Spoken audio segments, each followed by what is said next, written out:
큰 보름달이 내려오다. 탄생. 청사는 병자년인 1936년에 충남 천안군 풍세면 용정리에서 출생하였다. 그러나 호적에 등재하기를 본가가 있는 수원에서 하였고 또 수원에서 자랐기 때문에 스스로 고향을 수원이라고 말하였다. 청산의 본관은 제주 고씨 영곡공과 중시조 35대 손이다. 본명은 한자, 영자를 썼지만 나중에 스스로 경자, 민자로 바꾸었다. 청산 거사의 청사는 산중 수련을 할 때 스승이신 청운 도인으로부터 받은 이름이다. 청산이라는 도호에 거사라는 벼로를 붙인 까닭은 큰 효로서 하늘을 받들고 하늘의 큰 가르침을 본받아 도를 세상에 펼치겠다는 뜻이었다. 거사에 왕대의 사자가 쓰인 것은 스승 사자 위에 있는 대나무가 곧 큰 효를 뜻하기 때문이다. 오늘날에는 거사보다 선사라는 용어를 쓰는데 이 호칭은 1984년도에 재입산하신 이후에 제자들이 청산을 더욱 높여 부르면서 익숙해진 호칭이다. 청산이 태어날 때 부친, 즉 필자의 조부는 아주 좋은 태몽을 꾸었다고 한다. 부친은 충북 단양에 있는 한 암자에서 백일을 정하고 기도 정진을 하고 있었는데 생전에 내가 어떤 식으로 기도 정진하셨어요? 하고 여쭈어 보니 그때가 추운 겨울이었는데 매일 새벽마다 냉수 마찰을 하고는 방에 들어가 벽에 점 하나 찍어놓고 종일 그 점만 바라보며 정신통일을 했다고 말씀하셨다. 그렇게 하니까 어떠셨어요? 하고 다시 여쭈어 보니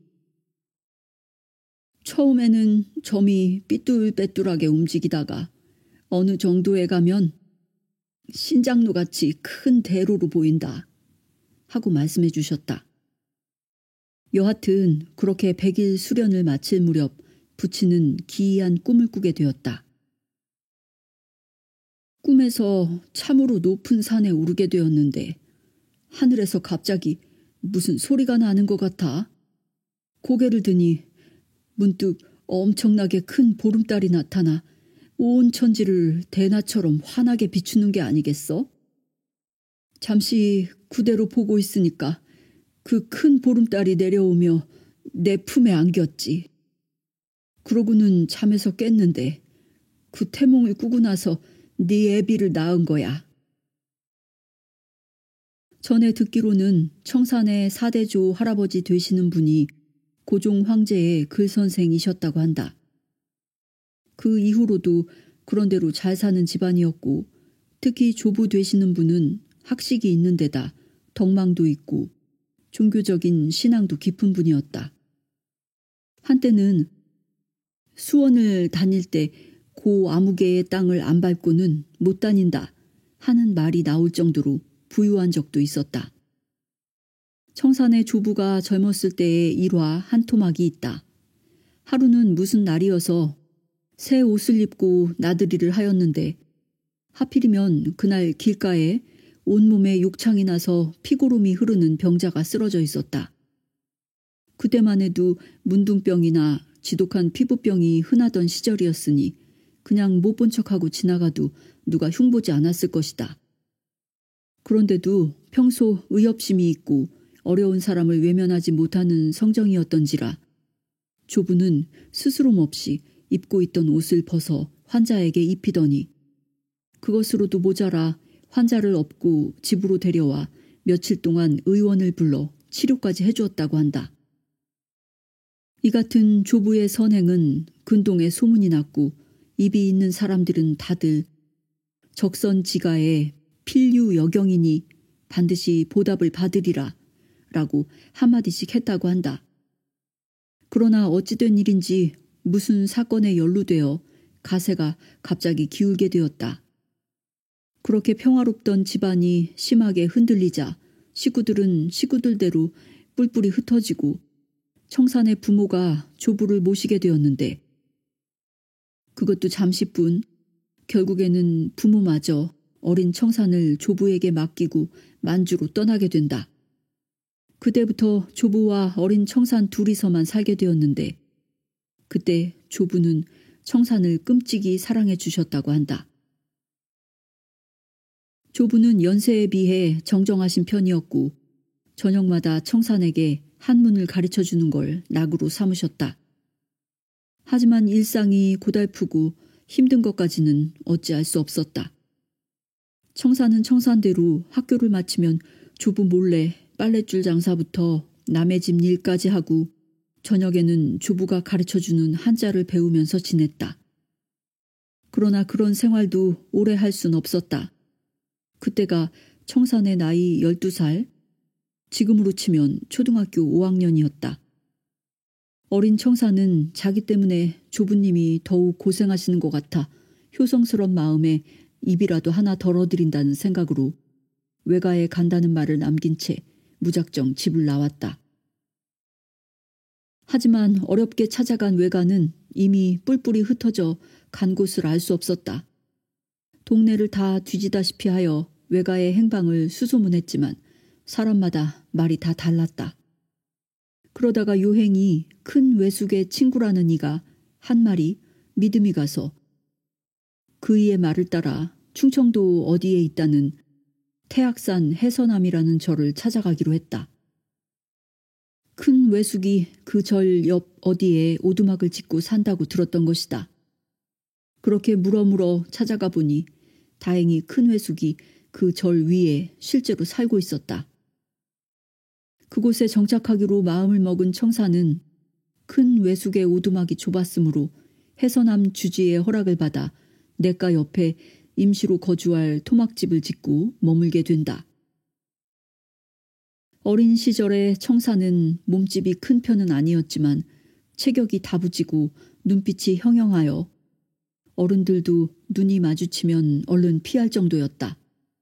집념이 강하고 잘 참는 성격이어서 뭐든 하고자 하는 일이 있으면 아무리 어려워도 반드시 이뤄냈다고 한다. 하다못해 개구쟁이들 사이에서 싸움을 할 때도 상대가 아무리 힘이 세고 나이가 많고 몸집이 크다고 해도 악착같이 달려들어서 꼭 이겨 직성이 풀려야 그만두지 이기지 못하면 싸움을 그치지 않을 정도였다. 반면에 섬세하고 부드러운 면도 있어서 개나 고양이, 토끼 같은 동물을 사랑하여 특히 아꼈고 또 그림을 아주 잘 그렸다. 네 애비가 어릴 때 그림을 얼마나 잘 그렸다고. 겨우 걸음마를 뗀 아기였는데도 그림을 곧잘 그렸어. 한 번은 단군 할아버지라고 어디서 보고 와서 그림을 그렸는데 어찌나 살아있는 사람처럼 똑같이 그렸는지 뭐 새우도 잘 그리고 짐승들도 잘 그리고 할머니가 생전에 내게 해주신 말씀이다. 사흘간의 죽음. 청사는 어린 시절 사흘간 죽음을 체험한 적이 있다. 할아버지 댁을 떠나기 전의 이야기다. 하루는 할아버지의 심부름으로 친척집을 다녀오는데 도중에 다른 것에 정신이 팔려 시간 가는 줄 모르다가 어스름 해지는 저녁 길을 혼자 걷게 되었다. 비마저 부슬부슬 내리니 별도 달도 없는 밤이 금세 들이닥치고 사방은 이내 깜깜해져서 앞도 보이지 않는 산길을 서둘러 걸어가고 있는 판이었다. 그때의 청사는 피막 곁을 지나가게 되었다. 피막이라고 하면 매장하기 전에 잠시 시신을 보관하는 곳으로 지금은 들을 수도 볼 수도 없는 곳이다.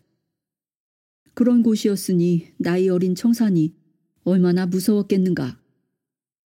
게다가 비까지 와서 없는 귀신도 보일 판인데 정말 피막 쪽에서 하얀 소복을 입은 여자가 머리는 산발을 하고 바람에 날리듯이 달려드는 게 아닌가. 혼비백산하지 않을 수 없었다. 어린 청사는 혼이 날아가고 넋이 흩어지는 것 같았다. 발이 떨어지지 않으니 달아날 수도 없고 꼭 주저앉을 것만 같은데 귀신은 더욱 무섭게 달려들었다. 그렇게 귀신한테 붙잡히려는 절체절명의 순간에 청사는 말뜻 그대로 젖먹던 힘을 다하여 달아나기 시작했다. 그러나 얼마 달아나지 못하여 귀신한테 붙잡히고 말았다. 놔! 외마디 비명을 지르며 청사는 닥치는 대로 팔을 휘두르고 머리로 들이받고 발길질을 하며 저항하였다. 그렇게 한참 동안 정신없이 싸우고 있는데 갑자기 사방이 조용해졌다. 그리고는 잘 지어진 조선시대 양반집과 같은 큰 기와집이 보였고 잠시 뒤 색동 저고리를 깔끔하게 차려입은 어린 청산이 안방 방문을 열고 마루로 걸어 나왔다.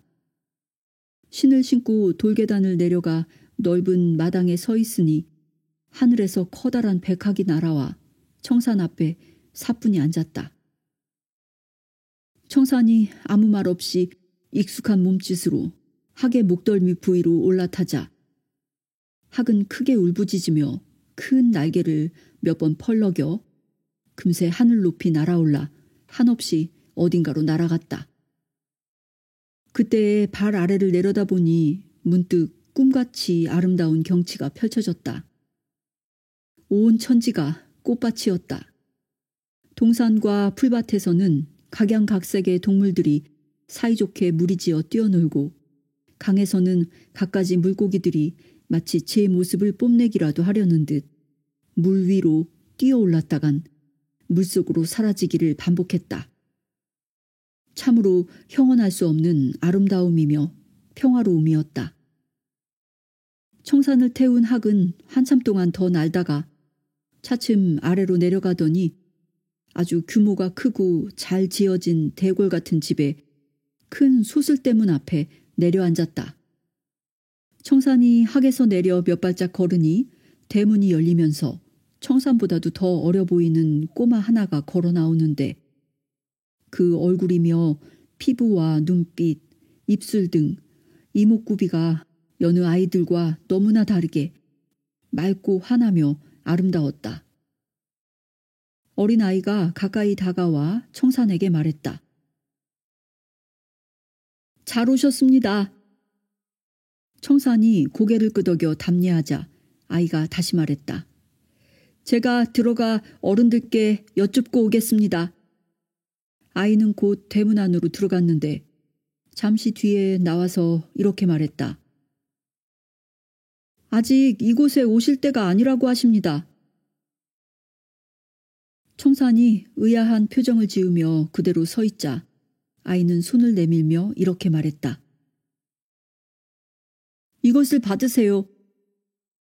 받고 보니 쟁반처럼 생긴 작은 항아리였다. 그 가운데 이상한 화초 같기도 하고 나무 같기도 한 것이 한 그루 서 있고 가장자리에는 물이 있었으며 그 물 안에 금붕어같이 생긴 희한한 고기가 노는 것이 보였다. 그러나 그도 잠깐 눈 깜짝할 사이에 항아리 안에 있던 나무가 점점 자라는데 금세 하늘로 솟구쳐 오르며 천지를 덮을 듯이 어마어마하게 커졌다. 놀란 청산이 사방을 두리번거리며 소리를 질렀다. 그때 갑자기 누군가 부르는 소리가 들렸고 눈앞이 환해지면서 할아버지의 얼굴이 보였다. 그리고 조금 정신이 돌아와서 살펴보니 동네 어른들도 빙 둘러 자기를 내려다보고 있었다. 아무래도 한바탕 꿈을 꾼 것 같았다. 그런데 그게 아니었다. 청산이 심부름 갔다가 밤늦게 피막 있는 길을 지난 건 사실이었고 그 피막 앞에서 소복 입고 산발한 여자 귀신을 만난 것도 사실이었다. 실은 귀신이 아니고 살아있는 사람이었는데 알고 보니 젊은 나이에 남편을 잃은 여인이 그 충격으로 정신 이상이 되어 밤이고 낮이고 피막에 있다가 사람만 지나가면 달려들어 붙잡으려고 한다는 것이었다. 그날 밤 그 산발한 여인에게 놀란 청산이 한참을 싸우다 기운이 진해 쓰러졌던 것인데, 손자가 귀가하지 않자 밤새 한숨도 못 자고 걱정하던 할아버지는 날이 새자마자 동네 사람들과 함께 손자를 찾으러 나섰다. 그렇게 산을 뒤지다가 길도 아닌 곳에 쓰러져 있는 청산을 발견했는데 이미 숨도 안 쉬고 죽어있는 모습이었다. 어린아이라 딱히 장례를 치를 것도 아니어서 시신을 윗방에 두었다가 관습에 따라 사흘째 되는 날 옮겨다 묻으려고 마을 젊은이들이 준비하고 있었는데, 할아버지께서 마지막으로 불쌍한 손자 얼굴이라도 한번 더 봐야겠다 싶어 하얀 천을 들추는 순간 청산이 꿈에서 깨어 눈을 떴던 것이다. 친척 어른들 중에는 아직도 그때의 일을 기억하는 분들이 생존해 계신다. 청산은 평생에 3번 기이한 꿈을 꾸었다고 하는데 이때 꾼 꿈이 그중 하나이다. 청운 도인과의 만남. 첫 인연. 청산이 할아버지를 떠나올 당시에 큰 외숙은 방 하나짜리 오두막을 지어놓고 산 농사를 지으며 살고 있었다. 방이 작아 함께 생활하기 불편했으므로 청산은 해서남 주지의 허락을 얻어 개울가에다 조그만 토막집을 짓기로 했다. 나무도 잘라다 져 나르고 흙도 파서 이겨놓고, 어린 나이이긴 하지만 시골에서 자라 동네 어른들 일하는 걸 많이 봐온지라 외숙의 도움을 받으며 열심히 일을 하고 있는데, 한 번은 나무를 해나르다가 오른쪽 다리를 크게 다쳤다. 아파서 쩔쩔매며 어찌할 바를 모르고 있는데 통증은 점점 더 심해지고 다리는 점점 더 부어올랐다. 깊은 산속인지라 이렇다 할 약도 없고, 약을 구하려면 마을에 있는 의원에게 가야 하는데 날은 이미 어두워진 뒤였다. 이런 상황에서 외숙과 함께 전전긍긍하고 있노라니 웬 사람이 저 골짜기 밑에서 걸어 올라오는 모습이 보였다. 승복 같은데 승복은 아닌 도포를 입고, 삿갓 같은데 삿갓이 아닌 모자를 쓴 사람이었다. 저녁에 웬 사람일까? 의아했지만 절에 온 사람인가 보다 하고 무심하게 생각하며 외숙하고 상처에 대한 이야기를 나누고 있는데, 그 사람은 산새 구경을 하듯이 여기저기 살피는 듯 하더니 어느 사이 청산이 앉아있는 곳까지 다가왔다. 어린 사람이 어디를 다쳤나? 그는 무심한 척 청산의 상처난 다리 위에 손바닥으로 둥그렇게 원을 그리다가 새끼손가락으로 한 군데를 꾹 찔렀다. 그러고는 누가 뭐라 할 새도 없이 절 있는 쪽으로 휙 걸어 올라가는 것이었다. 너무나 자연스럽고 또 순간에 일어난 일이라서 청산과 외숙은 산을 오르는 그 사람의 뒷모습을 잠깐 보다가 이내 흥미를 잃고 서로를 쳐다보며 말했다. 지금은 너무 늦어서 마을까지 갈 수 없으니 일단 두었다가 내일 식전에 마을로 가서 의원께 보이도록 하자. 큰 외숙이 이렇게 말하는 데다가 청산이 생각하기에도 밤새 무슨 큰일이 있겠나 싶어 그대로 집으로 들어가 밥을 먹고 잠을 청했다. 그런데 다음 날 아침에 일어나 보니 다리가 아프기 전과 똑같이 멀쩡하였다. 너무 신기한 일인지라 가만히 앉아서 곰곰이 생각해보니 어제 스님 같은 분이 도와주어서 그런 것 같았다. 너무 고마운 마음이 들어 절에 올라가 인사라도 드릴 요량으로 어젯밤 그 손님을 찾으니 그런 사람은 있지도 않고 온 적도 없다지 않은가. 그로부터 10여 년 세월이 흐른 어느 날 청산이 산중에서 수련하는 중에 하루는 스승이 10여 년 전 그 일을 거론하며 껄껄 웃으시는 걸 보고 그날 자신의 다리를 치료해 준 이가 바로 청운 도인이었음을 알게 되었다. 즉 후일 스승이 되실 청운 도인을 입산 전에 이런 인연으로 배웠던 것이다.